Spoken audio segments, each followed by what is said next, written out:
Meski dalam masa pandemi COVID-19, objek wisata Talau Pauh Kota Pariaman yang baru diluncurkan tetap ramai dikunjungi wisatawan. Objek wisata yang berada di pusat Kota Pariaman ini, selain menyediakan keindahan sebuah telaga dan pantai, juga sangat cocok untuk wisata keluarga. Objek wisata Talau Pauh yang berada di pusat Kota Pariaman kini mulai ramai dikunjungi para wisatawan, mulai dari orang tua hingga anak-anak. Untuk memasuki objek wisata ini, wisatawan tak perlu membayar, alias gratis. Objek wisata yang baru saja diluncurkan oleh pemerintah kota ini menyediakan berbagai fasilitas.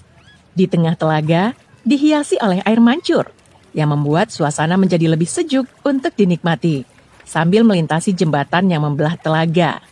Selain itu, kita juga bisa bermain bersama ikan-ikan yang ada di dalam telaga, sambil memberikan makanannya.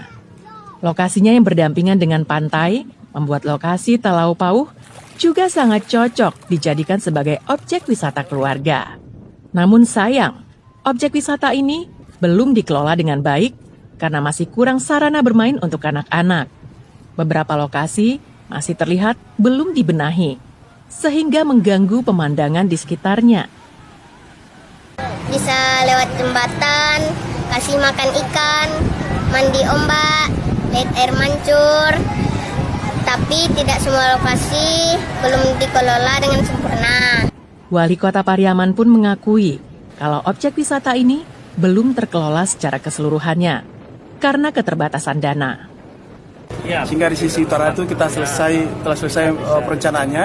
Saya harapkan lagi bantuan dari Kementerian PU untuk menyelesaikan Talau Pauh ini sehingga 100% bisa bermanfaat ke masyarakat dan bisa memberikan dampak ekonomi yang sangat luar biasa. Objek wisata Talau Pauh ini berlokasi tak jauh dari objek wisata Pantai Gandoria. Jaraknya tak sampai 1 kilometer. Setelah puas berwisata di Pantai Gandoria, tinggal menyeberangi jembatan saja.